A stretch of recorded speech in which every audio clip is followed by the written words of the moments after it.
Баршаңызға сәлем достар, арнама қош келдіңіздер. Сіздермен Гаухар.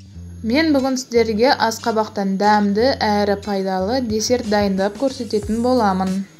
Осы десертті отбасыларыңызға дайындап бергілеріңіз келсе, рецепті жоғалтып алмаш үшін астында тұрған подписаться батырмасын басып тіркеліп алыңыздар. Мен мұны бірінші рет жасап жатқандықтан жарты ғана асқабақтан жасап жатырмын.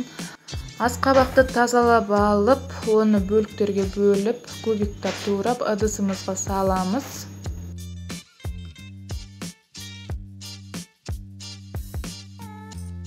Асқабағымыздың үстінен суымызды құйып, бетін жауып отқа қоямыз.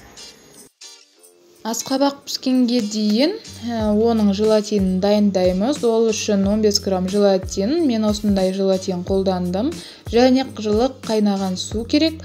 Желатинді суымызға салып, араластырып қойып қоямыз. Асқабағымыз пісті. Біз оның суын төгіп тастаймыз.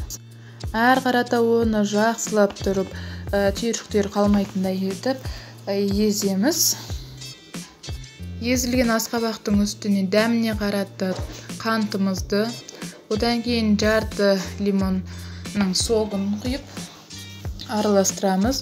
Оған жаңағы бұқтырып қойған желатинімізді салып, шетінен салып отырып араластырамыз.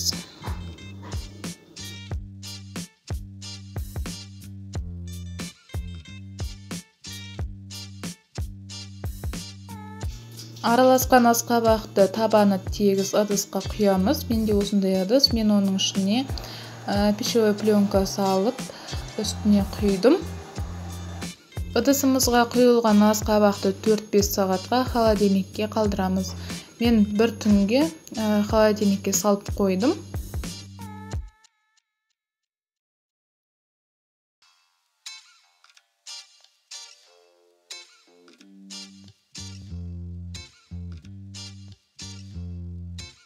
Мынау бізде бір түн тұрған асқабақтың результаты. Менде жақсы болып, ойымдағыдай шықты. Және мен балаларыма ұнады. Енді постоянно осындай қылып жасайтын боламын. Асқабақтан жасалған десертіміз дайын. Ұнаған болса сіздер де жасап көріңіздер. Каналға тіркеліп, подписаться батырмасын басып, лайк, комментарий қалдырып, сіздер де өз рецептілеріңізбен бөлісе отырыңыздар.